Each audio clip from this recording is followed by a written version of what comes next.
Coming up tonight on Game All Night, James Hudson from Druid City Games. This Week and Each Week is brought to you by Game Toppers. Upgrade your gaming experience.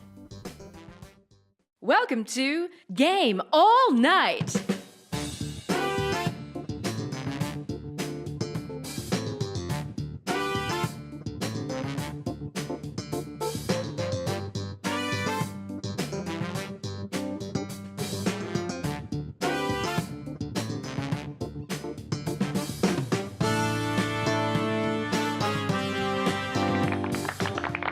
Well, hello everyone, and welcome to another Game All Night. I know it hasn't been a while for you, but for Dan and I, it has been almost a month since we have sat down to record, much through the miracle of television. So, how you been, Mr. Dan? I've been holding up. I've been missing it, frankly. If I'm honest, this is it's been a little hole in my life while you've been on the road. Yeah, the new job takes me away, so, it's kind of, we're going to go gangbusters for a week or so here and have some fun and get caught back up. So have you been gaming at all while I've been gone, or have you been cold turkey? Oh, no. I keep the gaming fires burning. A little less this week because I was feeling under the weather, so I missed a game night or two, But got to try Robinson Crusoe recently, actually, for the first time. It's a couple years, old now. This is how quickly I get on our new games. 5 years after release, I'm finally ready to check out the hotness. Fair enough. So, what are we drinking this evening, sir? So for you, I have poured a Firestone Walker Union Jack, Ooh. one of the like long-standing flagships from Firestone Walker, which is a lovely brewery. And that's a West Coast style IPA. Every hop you would expect on those West Coast lists, a little Simcoe, a little Amarillo, Cascade, all those things. And a good, year-to-year regular flagship beer you can count on. Now, did you pour yourself anything? For those of you at home, Dan kind of has to jet out tonight. He's got some home fire stuff he has to take care of shortly here. But are you choosing to drink with me tonight at all? Yeah, I think we're going to follow. We're gonna encourage responsible behavior here, and I am not going to try to down a beer right before I hop on the road. So no, you're flying solo in this one tonight, but well, let's see if I truly am. So tonight I'm joined by Mr. James Hudson. So why don't we bring him on? What's up, How y'all? we doing, Mr. James? Doing great. You are drinking by yourself because on the West Coast, now that we're recording, it's still business hours here. I'm still at the office. But when I get time zones. When I get home, I will have a nice bourbon to celebrate with you. I'm a big Four Roses fan. Okay. So what if you like Four Roses? You mentioned something about Blanton's earlier too. Blanton's and W.L. Weller. I really like W.L. Weller a lot. And it's one of those that flies from the radar because people see it and it's only a $35, $40 bottle of bourbon. And they think, oh, that's not nice like a $60 or $70 bottle like Blanton's. But I'll put it toe to toe with almost any bourbon you bring out. Excellent. So you definitely like some bourbons. I like Weller too. I have a bottle here. Now the thing that stinks in Pennsylvania is they don't stock it. So literally if I want a bottle, I have to enter a lottery to get it. It just doesn't. Wow. Yeah. I know, right? But it's what, baby Pap Van Winkle they call it, like the little baby brother. So one of my best friends in the world lives in Louisville, Kentucky, and he is a bourbon aficionado. And so he has taught me up on the ways of bourbon, and this was one of his prized secret finds, right? So I think the secret's out now, though. We had at Origins. I know you didn't make our little bourbon meetup because you were overdoing your meetup, and ours was after that. So we went back and we had. Kentucky Mike brought us a lot of Buffalo Trace samplers, and that was quite special. Have you had any of their stuff? I have had some Buffalo Trace. I've yet to find very many bourbons that I don't like. Right. They're all good in their own way. There's just some that I like more. Yeah, and it's like some have a lot more heat, some have more sweetness, and I like some of these new styles they're trying to do to it, and I think they're kind of branching out and getting a little more crafty with some of the less traditional stuff that they're making. So Good, I like Booker's. Booker's is a great one as well. It's just one of those that is so strong and hot that you better be careful with that one. Definitely lets you know if you've had too much. That's for sure. But yeah. No, I have a box of that, and it's kind of sitting somewhere special, and that comes out a little bit. Somebody got me that for my birthday. Love it. So, it's good stuff. Are you going to make it to PAX at all? I am. I will be at PAX. So outstanding. Excited to be there. You have a funny accent for living in the middle of California these days, but that's a recent development, as I recall, over the summer. You pretty much uprooted everything and moved west. So what precipitated that huge move?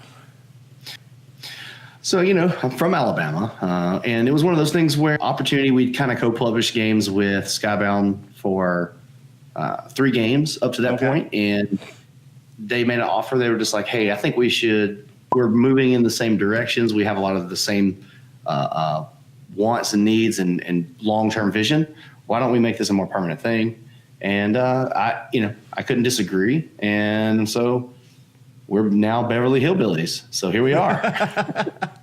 It's funny. We were talking, Dan and I, before you came on, and I'm like, yep, he totally packed up the family and moved to Beverly. So I guess we're not too far from the truth. No, but definitely not. And it's fun to hear people hear my accent. And I don't have a super heavy Southern draw. It does pop out in some words. But my mom was from Wisconsin, so I'm a half and halfer. Interesting. But I can slow it down and talk like some of my friends at home if I need to. I just spent one of the reasons I was gone was I was spending 2 weeks doing a store opening in Mobile, Alabama. So I'm very familiar with the accent and Roll Tide and everything else that goes along with it. Now, Mobile, you probably got a little War Eagle in Mobile as well, but don't listen to that. No. That's. I definitely had. We were out to dinner the night of the game. That Saturday night of the big game, the Louisiana and LSU. Yeah, LSU and Alabama. It was fun to watch over a wedding that was going on in the bar at the same time, which was rather interesting.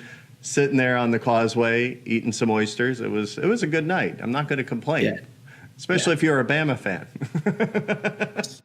Especially if you're a Bama fan. 29-0, and they didn't even scratch or sniff the goal line, so it was a good night. So you pick up and you move, and I have a feeling that you weren't too upset because anybody who followed you on social media, like all of a sudden it's just like you went and got the lifetime pass to Disney almost instantly, and you must be it must be completely different because when Disney's in your backyard, it's I mean. You can live in Orlando. Disney's still not in your backyard. You still got to drive half an hour to get there no matter where you live, right? But where you guys live in California, it's like legit right in the middle of Anaheim. It's right there. It is, yeah. It still takes us about an hour to get there when we drive there. But that's mostly just because LA traffic is literally the worst on the planet. They don't actually, at home we would say, oh, it's like 10 miles away or 15, 20 miles away. Here, mileage doesn't matter. It's how long it takes you to get somewhere. So like, oh, that's 3 hours away or that's 45 minutes away. It could be 2 miles and be literally 30 minutes away. That's been a big adjustment for us. Oh, I can only imagine. It's got to be insane to see. And we're talking like the traffic's built for it. The lanes are there. There's just so many people. It's crazy. 15 million people in one county, so it's gonna pile up. That's just the way it is. What I've also learned is like you really don't venture too far away from home base. Okay. There's like a 2 to 3 mile radius that you can get around to things pretty easily, and unless it's a special occasion or the weekend, you don't really go outside that radius. No, because it's just time. It's going to take you too long. Like it's going to take you too long to get there, too long to get back. It's just not worth it. Yeah, it's not worth it. And then let's not even bring up parking and all those fun things that you got to deal with, right? I utilize the Lyft service quite often. Okay. Hopefully they pay by the mile or is it time based? Because how does that work? It's typically based off like you get the price before you commit. So if it takes twice as long as they expected, you don't have to pay anymore. That's what's great about it over a taxi. Interesting. Because you get worried about how long things take. Like for me, it's like a ride to the airport's like $90, and I'm like, are you kidding me? I could be there in 45 minutes. It's ridiculous, but it's all based on demand and time, I guess.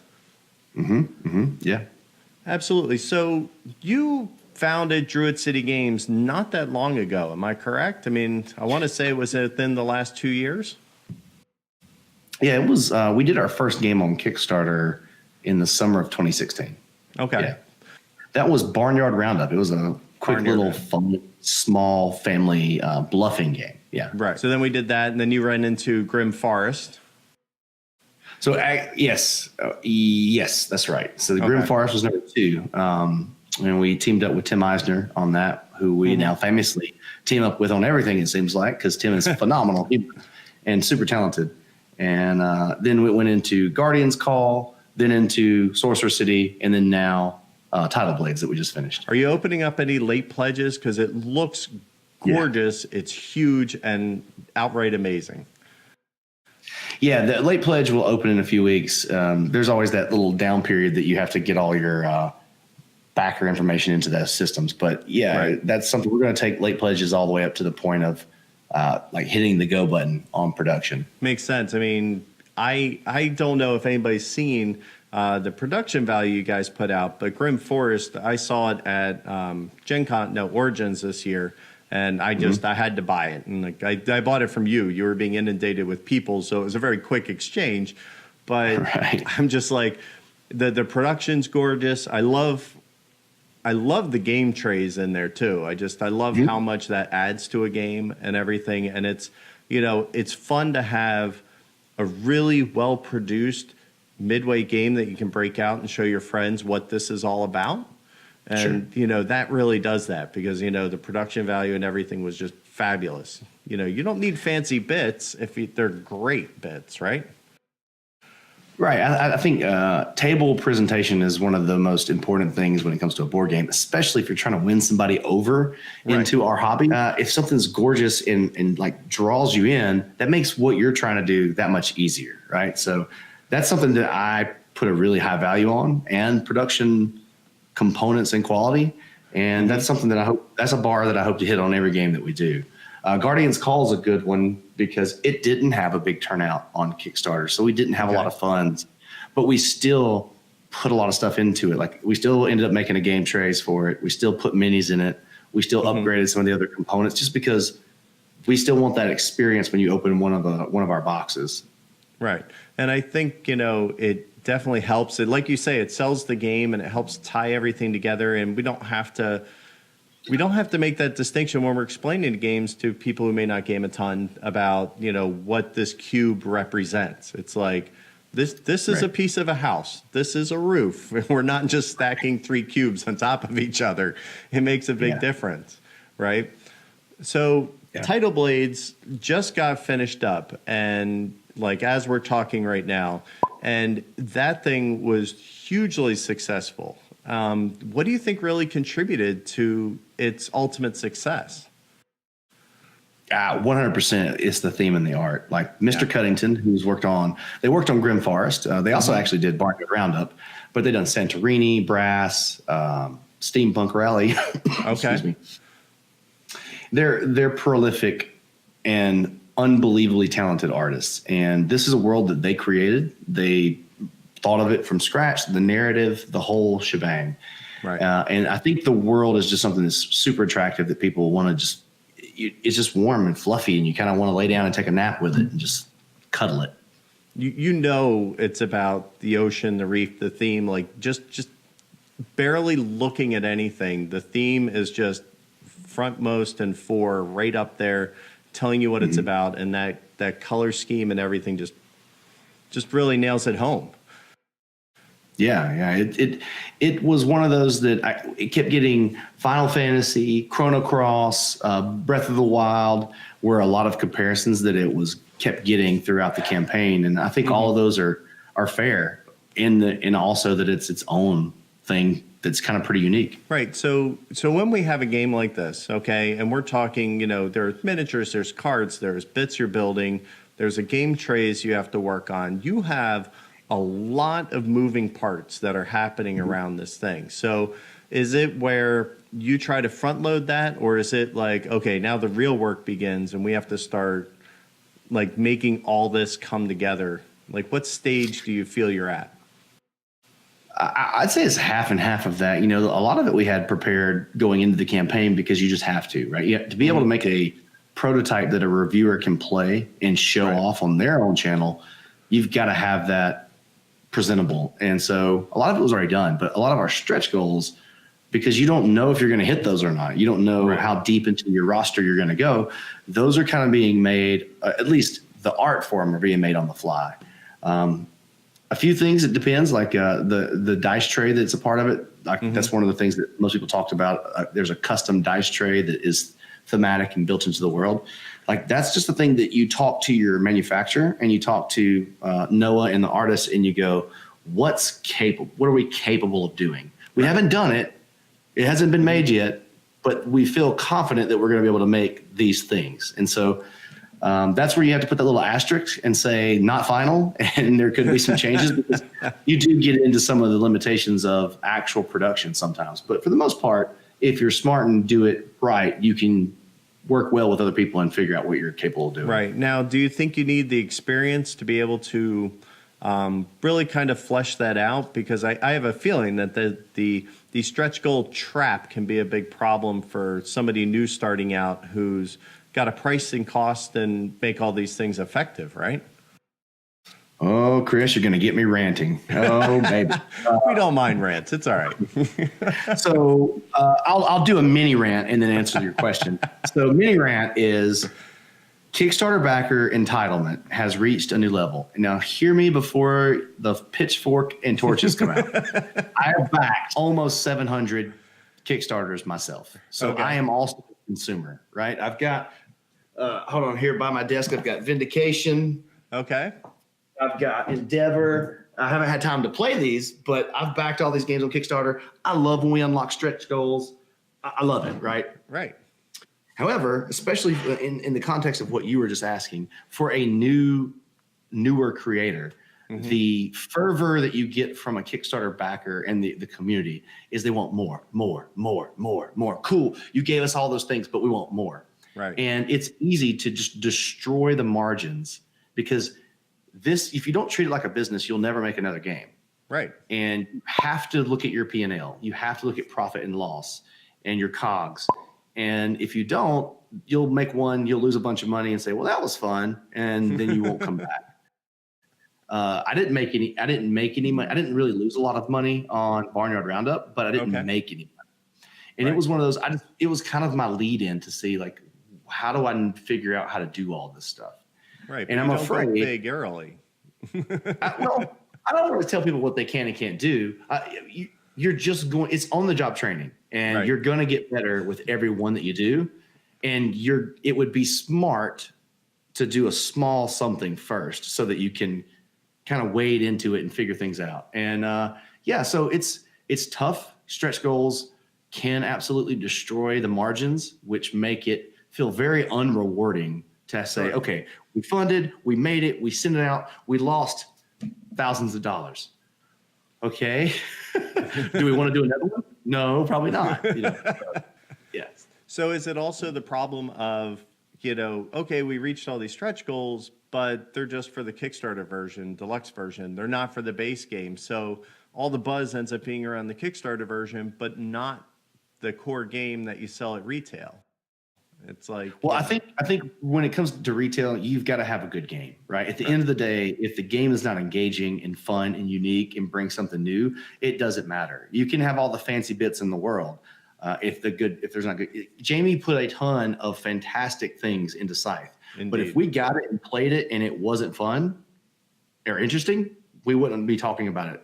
But because he made like this perfect, even though I don't like the way that I don't like the race ending, but that's another conversation for another day. But overall, the game mechanics and the aesthetics match, and it's a perfect union of those two things. Right, and then it causes somebody like me who bailed on the Kickstarter because it looked like mechs on a battlefield and dudes on a map, and I said, you know what, that's not my kind of game, and I bailed on it. I have now spent at least twice the price of the game buying all the extra stuff to make it the full version again because I was a dumb. Well, and that's the completionist. I would lobby out to people and say, just let that go, right? Like we have so many games that you're gonna miss on some, right? Yep. Like I missed out on Fenrir for Blood Rage, and that haunted me forever because I was just constantly checking eBay. When can I get Fenrir that he's not $80? When can I get it? Now that we have so many games flowing through our collections, I don't have a problem saying, you know what, I've got the base edition, I can enjoy the game, and that's going to be fine. Now, if it's one that I think maybe makes my top 50, right, that I'm going to keep forever, okay, maybe I want to bling it out to its highest end. But it's rare that you're going to have a game that breaks into your top 50. Yeah, and it's definitely one that you can go down a rabbit hole. Like you say, with Blood Rage is a great example with all of the add-ons and chasing all them. I mean, it's like somebody's like parting like a junk car with how they could sell off all their Kickstarter pledge and make 3 times the value instantly. Yeah, this is on my end. If what we hope to do is if we ever have a rehash, so like in this case, Tidal Blades is going to have a part 2. Okay. It's going to come out next year. We will offer the deluxe edition for part 1 in that campaign later. It'll probably be at a little bit higher price point, just so that we don't feel like we're cutting out the legs from our first backers, right? Like we are still giving them the best deal. They were first adopters. I think they deserve that.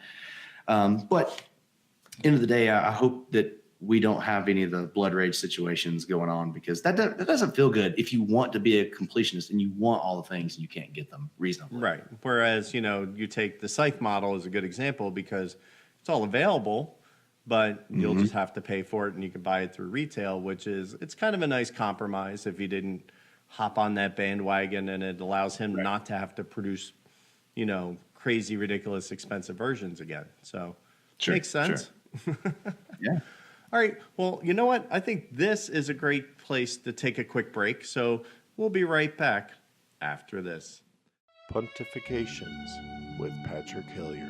It was a sad and disappointing day when I discovered my universal remote control did not, in fact, control the universe. Not even remotely.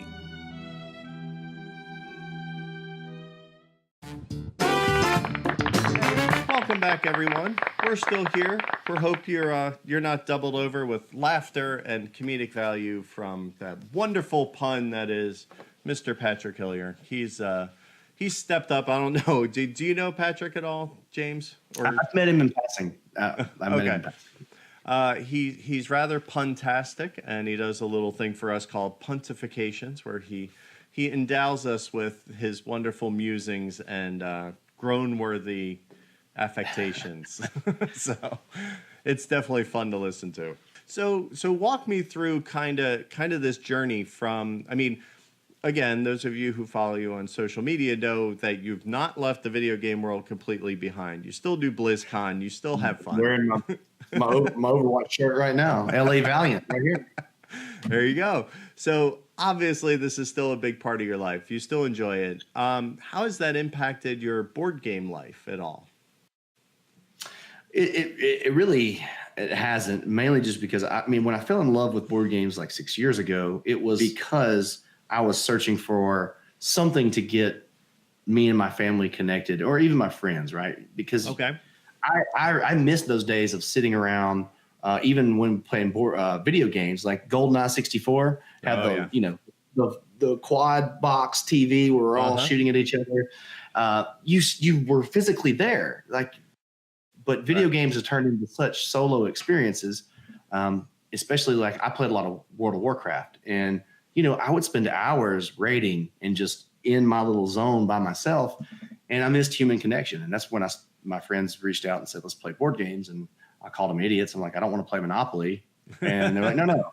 And so my initial drug was Power Grid. And Power Grid, instantly I was like, oh, wow, there's a nice puzzle here. I can't do math fast enough. Yeah, me neither. But it's one of those things. I did come over. I wasn't, I haven't been playing D&D since the 70s. I'm a kid of the 90s, and I would say that the the golden renaissance of board games, I'm part of that. Like I got sucked up into that because of how prevalent they are now. Right. And that's why I'm also an evangelist. Since I've joined Skybound Entertainment, for those who don't know what Skybound is, it's Robert Kirkman's company, who is the creator of The Walking Dead. Okay. And so they do comics, TV, film, video games.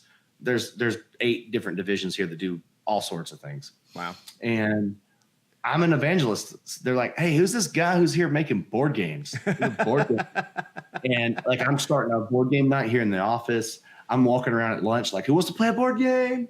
Mainly because I got prototypes on the test, but others too, and I just want people to experience the same thing I've experienced. It really is almost, we are cultish, right? It is almost a religious experience to get in and like try to find somebody's perfect board game. I started asking them all kind of leading questions like, do you like Sudoku? Do you like computation?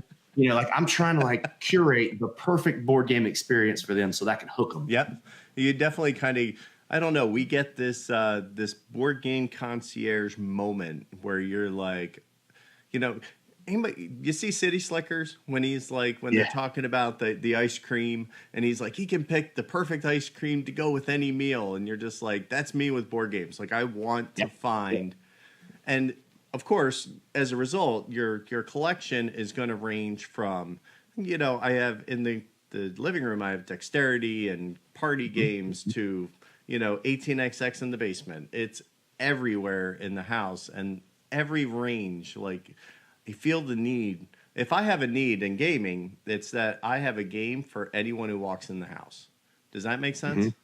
Mm-hmm. Like I Absolutely. feel like, I feel there's this need to be able, I don't push it on them, but if it's kind of like, what's this all about? And I'm like, let's sit down and play. And then we can talk about our Lord and Savior, Will Wheaton, and we can kind of go from there. But it's like I get it. It's a lot of fun.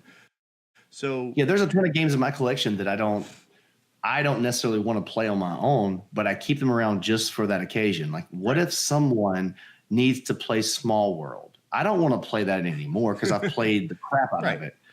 But I would love to play it with someone who's never played it before because, man, they're going to have that same reaction that I had the first time I played. Right, it's that guy who walks over and says, "Oh, I used to like Risk when I was a kid." You're like, "Oh, I got the one." And then you kind of break this thing out, and it just bends their mind.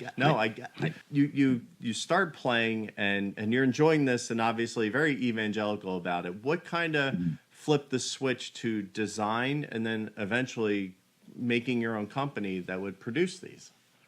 Yeah, I was always a creative. I've always been into photography and doing things that, that gave me a creative outlet. I worked in marketing for 11 years before doing this whole Druid City board game thing. And it was one where, you just didn't have an outlet for that sort of thing. I didn't do things. I was just on the phone calling and servicing accounts and that sort. And so, it didn't take very long. I started designing a game. And then that turned into, okay, it's actually Bloodstone, which is a game that's going to hopefully hit Kickstarter next year. But it's too big. It was big, minis, and combat systems.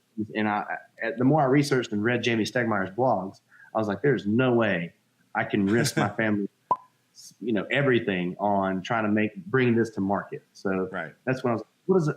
And so then I had an idea for a bluffing game because at the time, my son was 5. And he was making me play Candyland all the time. And I was like, oh my God, I cannot play this anymore. Surely there's other gamers out there who are in my shoes that want something fun to play, but they don't want to play this. But they also have kids that can't read yet, and they can't really get into deep strategy. So what's a fun mechanic that we could play that I wouldn't mind playing? And that was bluffing. So that's where that came from. And then next thing you know, you're opening a company, you're moving to California, and so it seems like a long time. And when I say summer of 2016, I realized that was only 2.5 years ago. Yeah. But it feels like a long time ago. Now, but is it like the long that it's been a hard amount of work, or is it long that it's been like, this is what I should have been doing all along? Kind of long. It's both. It's definitely both. I definitely feel like I am I've said this multiple times that I am in my dream job. If I won the lottery tomorrow, I don't see me changing a thing. I love what I'm doing. I love where I'm at in life. This seems very natural. With that said, this is a very hard job. And I think it's been glamorized and romanticized a good bit that, I want to leave my 9 to 5 to go working on board games. And man, there's times your fetal position in the corner. Like, have I screwed this up? Have I ruined my family? You know, there's a lot that goes into being an entrepreneur on top of being in a niche industry. I say this all the time. I know people are tired of hearing it, but there ain't nobody driving Lamborghinis in the board game industry. No. Okay.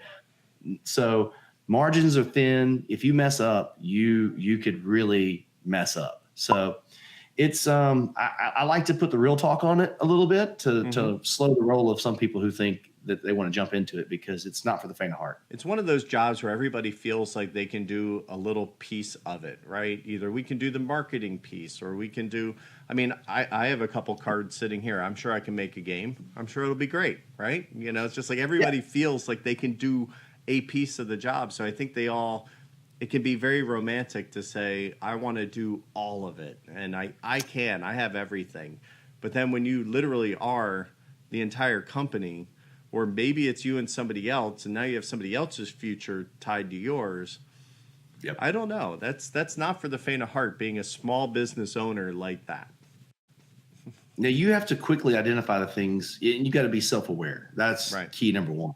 And going into things and saying, I excel and my strengths are in these avenues.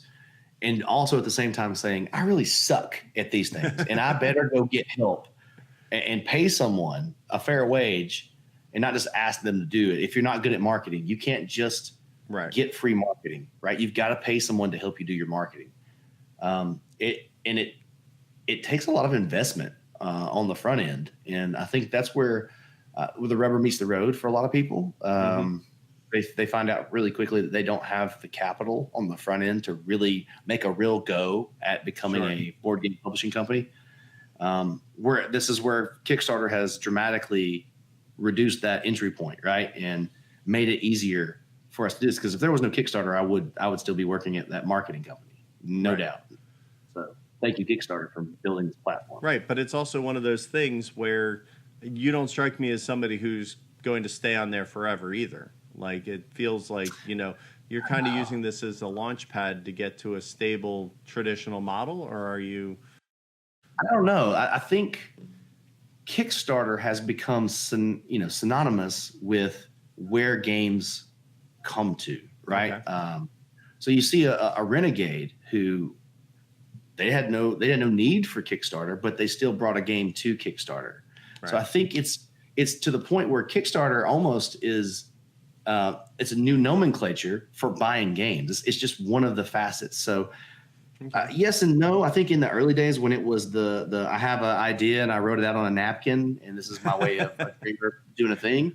Right. I would agree with you. I feel like the market and not only the platform, but the market has changed to the point where people expect to buy games there. They have part of their board game buying budget specifically for those experiences. And if you're not there, you're not getting that piece of that pie. And so yeah, I know. And it's funny you say that, because that's exactly how I'm set up. I'm like, I can spend X amount on board games at home and I'll allow myself to kickstart one game up to $100 in a month, and that's it.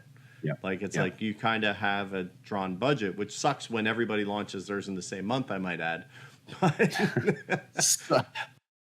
I think one of the points I'd like to make about Kickstarter versus retail, and one of the reasons I want to keep going there, is because Kickstarter really does allow us to put more into a game risk-wise, right? If you look at it from a P&L COGS standpoint, if I don't know what my audience wants demand-wise from a game, and I make it and I put it out to retail, I have to kind of go in at my lowest entry point, right? So I can't put cool components in there. I can't spend that extra money because I'm not sure. Whereas Kickstarter lets us get the vibe of, is this something that people want? Okay, cool, they do. Great. Now I can keep adding in all these really fun things and extra components. So it really does allow us to do the deluxeification portion of a game. I mean, that makes sense, because then you run into the risk of completely overproducing a game that goes to market, and now you're sitting with all this money on a shelf that's not moving. because it can wreck a company, especially with the small margins that board game companies have. right, and especially early on, because it's like you're still learning those margins and like how much it costs to make a minifig and to get those miniatures out there has to be dramatically different based on, I can't even imagine all the factors, which is why I'm on here talking to you instead of trying to figure out how to make my own game a reality, because you know. Well, and I always tell people, if you've got a game, even if you want to be a publisher, go to the speed dating events that they have at some of the conventions and go pitch your game to publishers. Even if you really don't feel like you want to sign with someone, listen to the feedback that you get. Why are they saying it's good? Why are they saying it's bad? Or why it won't sell? Or why it needs to be rethemed? Or why that mechanic's not selling right now into the market? There's a lot of things that you can glean even if you don't want to sign. And then, by the way, you might get an offer and you might get your game out there and you don't have to learn all this stuff. You just work on the design. Right. Because that might be all you need. You also kind of launched your company not just on your own games entitled. Like, I know that there are definitely some people who'll do that. And, you know, I'm going to make games, I'm going to publish them, and I'm going to launch it. You actually have already, you mentioned Ian Moss earlier, just started kind of out of the gate saying, we're going to welcome a lot of different designers and publishers. Did you already have those relationships? Did you seek them out? How did that kind of come about? The Grim Forest story is really funny. I talked to Tim Eisner when he did March of Ants, back when I was doing the board game spotlight and just trying to help people highlight their campaigns. And I thought March of Ants was a cool game. And we talked a few times online and that sort of thing. And then I randomly walked into him at Gen Con 2017, and was like, hey, man, that's great to meet you. Do you have any games that you're showing here? And he was like, yeah, I've got this game called Three Little Pigs, or it was called Little Pig. And I was like, oh, neat. You want to show it to me? I'd like to just check it out. I might, whatever. And so we played it, and I loved it. It was obviously much different than what Grim Forest ended up being, but it was more of an opportunity. And one of the things that I picked up pretty quickly is that while I can design, it's hard to do both. It's hard to be a designer and to be a publisher because those duties are quite different. Right. The Ryan Lawcats of the world are very, very few and far between that can do art, game design, publishing. It's hard to do them all.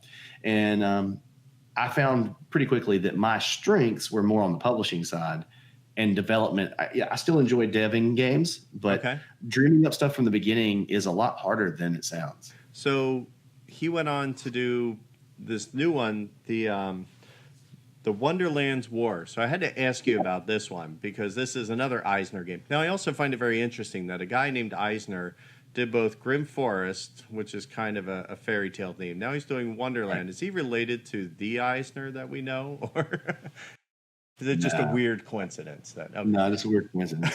Wonderland's War is essentially a dream team. So it's John Gilmore, Ian Moss, Tim Eisner, and Ben Eisner. And then Manny Tremblay is the artist who did Dice Throne.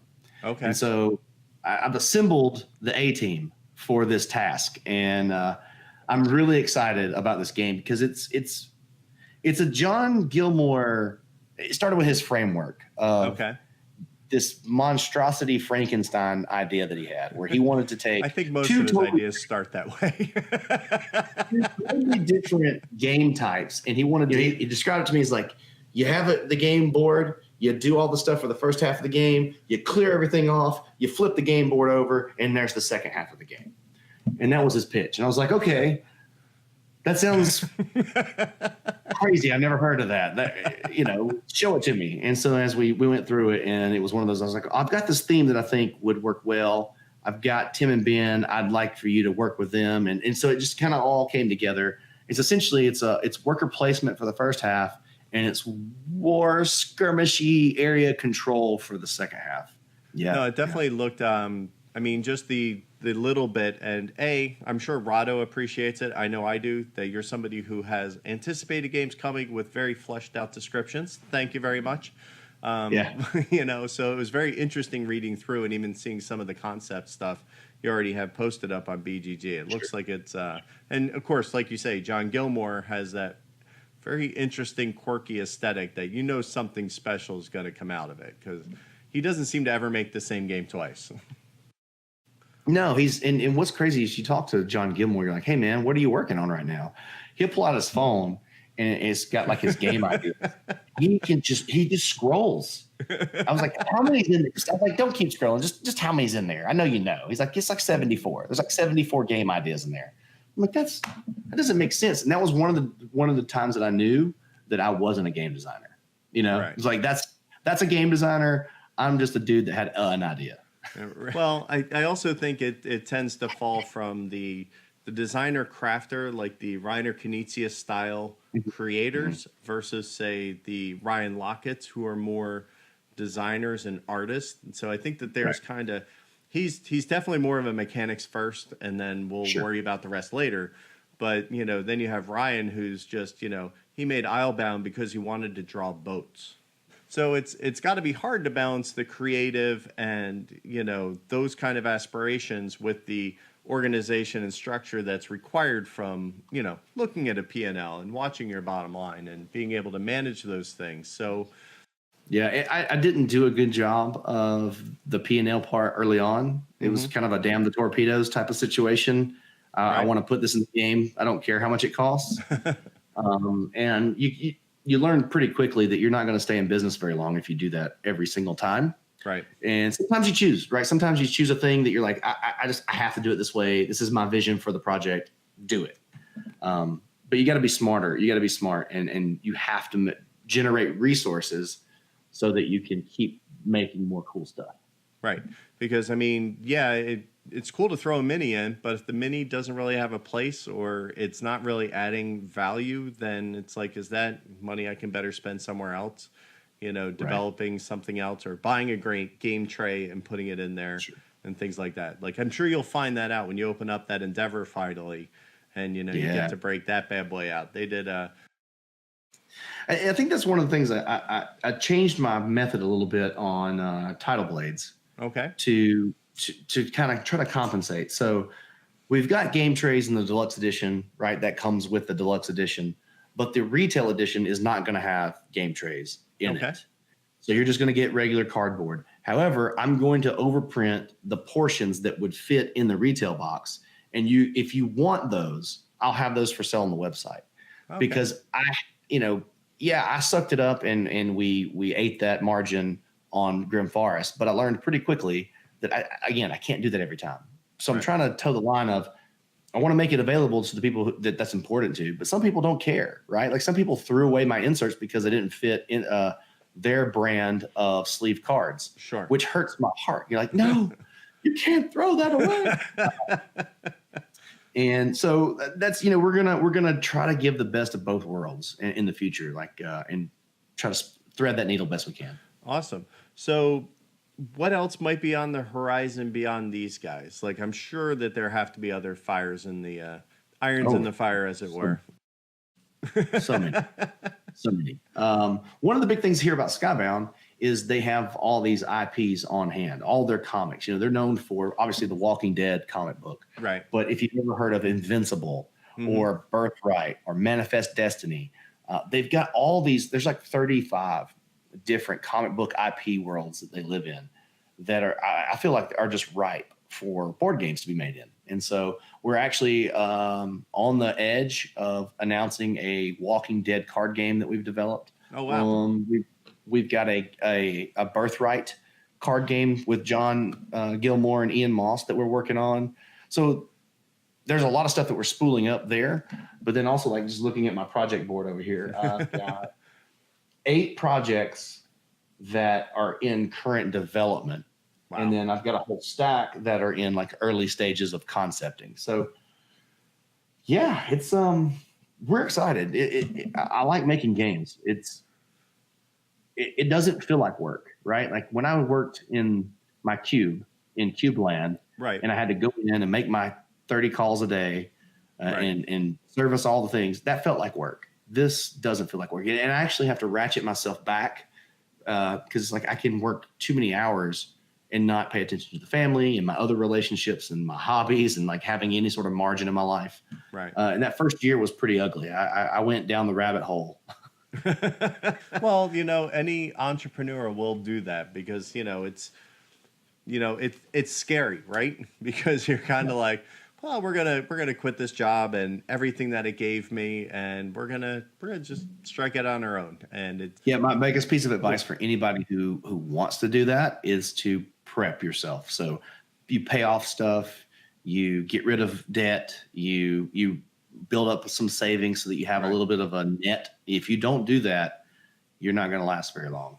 Right, because how long is it until you actually start bringing income? Unless it's because of Kickstarter, that does soften and help, right? Like if you're looking at the old traditional retail model, it's almost impossible. That's why there were so few board game companies before Kickstarter, right? And now it's I bet whatever that graph is like, when Kickstarter took off. It would have to be. You take somebody like, Stephen Bonneker with Stronghold Games, right? They built the old school method, and he's just now crawled out in the last year and said, okay, now we're going to go on our own, and he's actually dropped his full-time job. But it took 7-8 years of, I can't imagine what it's like to do full-time job and full-time job. Like I haven't done that since I was a kid. I can't imagine doing it as a grown man with grown responsibilities and family. It's impressive. It's tough. I will say if you have a passion for like this, like we're talking about being evangelistic towards board games and then having the fervor to want to work in this industry,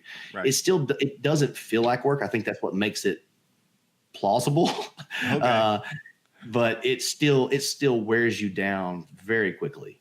Right. Yeah. And so when it comes to work, there are definitely easy ways to get stressed out when we do this. Okay. You are managing, you just said 8 projects that are in development. You have probably 2 or 3 that are in production, and then all the rest that are sitting on the burner, just kind of hopefully awaiting producers to be able to start working on them.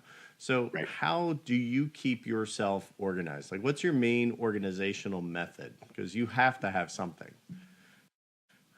It's a team of people. I'm not good at organization. That's not one of my strengths, but I identified that early on and knew that I needed to bring in help for that. And so it was also one of the big reasons why I wanted to join Skybound. Doing things on your own is very hard and very scary. Whereas there was an established framework here. So I was able to plug into that and say, oh, so you're good at organizational things. Sweet. You just got promoted to project manager. Welcome. Come sit down. We're going to go through all we needed to get done. Right. And so I would say it's one of those things where you have to, as a leader, you have to identify other people's strengths and then let them do their job and let them do well and stop trying to be a control freak. And know where you fall short too, so that you bring on the person that can do that. Like if you suck at social media and you only ever do your Facebook page once every 3 months, you probably should have somebody who's doing that for you on a consistent basis. And absolutely. Right. And you can piecemeal it. Like I think a lot of people get overwhelmed with thinking about hiring employees. You can contract these things, right? Like you can go find somebody who freelances and will give you 5 hours a week worth of social media help or 10 hours a week worth of project management, right? So it's you can break it down into sizable, snackable chunks that you can handle. Right, but 5 hours a week is 20% of your average work week. So, like, how much time does that free up you? That frees up a whole afternoon for me. Well, I feel like for me, it freed up anxiety more than anything. Yeah. In a world where we're creatives, right? If you're logged down with all this anxiety for the things that you can't get to or you're not good at and you're dreading even like, oh, no, I need to do social media, but I can't get around to it. Oh, now it makes me even more stressed out. Well, now you've offloaded that. It's taken care of. It's done. All you need to do is check in on it, make sure it's going as planned. Right. And then you're freed up and all that anxiety goes away too, which is a big deal. Right. And not to mention the fact that, guess what? When you're all stressed up and you're doing anything in that social media or in the creative realm, your stress is going to bleed through. Absolutely. And, people don't want that either because, we're not despite what everybody thinks, we're not on social media to just kind of, it's not the airing of grievances on Festivus Day. It's really, it's it's about the community and contributing to it, not taking from it. If you're going there to drag emotional things out of it, then that's not going to end well for you, generally speaking. No, not usually. Unfortunately, my game host has left the building, so I mean, I have a choice. I have some like Disney trivia I could ask you, or we could call it an evening at this point. I'll leave it up to you. Bring the Disney trivia. Bring some trivia on. All right, so I'll tell you what. Let's do it. So we're going to be right back after this. Have you or a loved one been hurt in a board game accident, by a table, cut by a card, or worse? Have you suffered a DVT from sitting at a board game too long? Have you or someone you love lost fingers, appendages, or even life due to these games? Well, here at Meeple and Bits, we are the board game lawyers. No one understands board game law like we do. We will fight hard for your right. So be sure to contact us before you make any decision. You can reach us at 1-800-555-BITS. That's 1-800-555-BITZ. And remember to call us because we don't get paid unless you. We included Robin Hood and Little Mermaid and some things that were outside of the Grim Forest because we wanted them to be in that fairy tale world. But they weren't Grimm Brothers originals. Well, it's one of those things. We make fantasy what we want it to be in the moment we want it, right? That's right. Artistic license, right? Absolutely. So what famous movie star voiced the dog Bolt in the 2000 film of the same name? It was John Travolta. It was. Let's see. That one's way too easy. So who wrote the novel that The Jungle Book is based on? Mark Twain, Lewis Carroll, Rudyard Kipling, or Charles Dickens? I'm going to go Lewis Carroll. It's actually Rudyard Kipling. Kipling. Yeah. Which one of these Disney movies came out while Walt Disney was still alive? All right, was it The Jungle Book, The Fox and the Hound, Tarzan, or 101 Dalmatians? Which one did come out? Yes, he was still alive when it came out. So it wasn't Tarzan, it wasn't 101. My other two options were, what were the other two options again? Jungle Book and Fox and the Hound. I'm going to say, man, that Jungle Book's right there on the line. I think you're right. So I'm going to go Fox and the Hound, final question, or final answer. It's actually 101. Can you believe that was released in 61? Huh. That was 10 years before I was born. I was thinking it was in the. I knew it was older, but I didn't think it was quite that old. Holy cow! Exactly. Do you know one of the two evil stepsisters in Cinderella? Is it Grimilda? I think it's Grimilda. What is her name? Oh gosh, because I can actually hear them talking to each other. Sister, they're screaming at each other. It's not Grimilda. It's something like that. Oh, it's right there.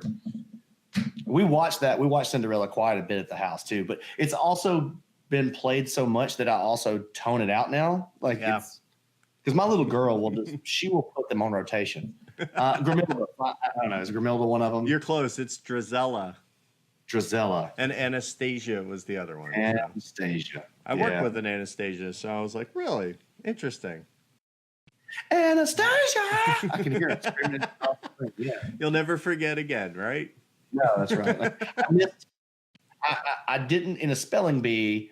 I misspelled elephant, and I knew it, but then I just said it wrong, and it was one of those like I'll never misspell that word ever again. Yeah, for me it was ukulele. It's just like I don't know. Everybody has that one where it just kind of.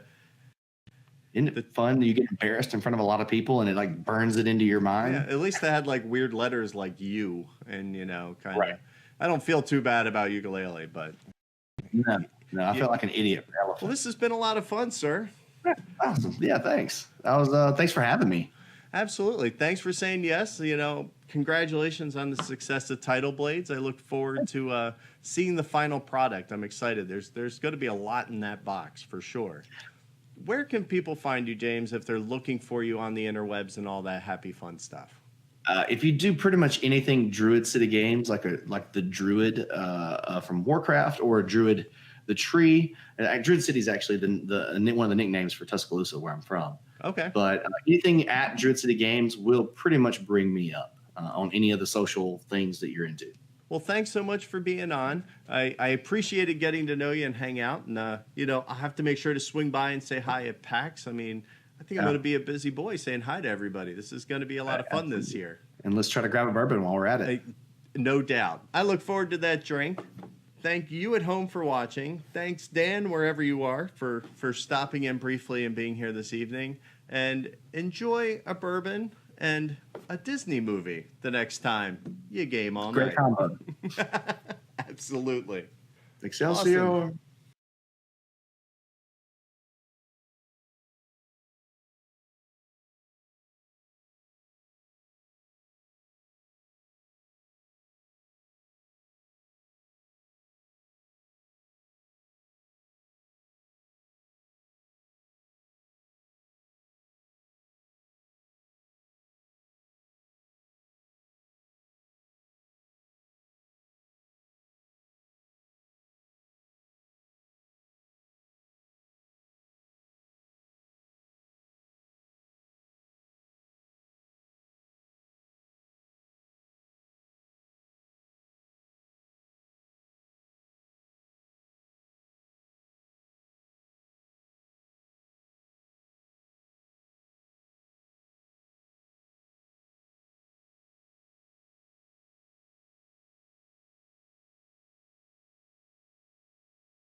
Yeah, I see myself pop up on my podcast feed. I'm like, okay, it posted. You're out.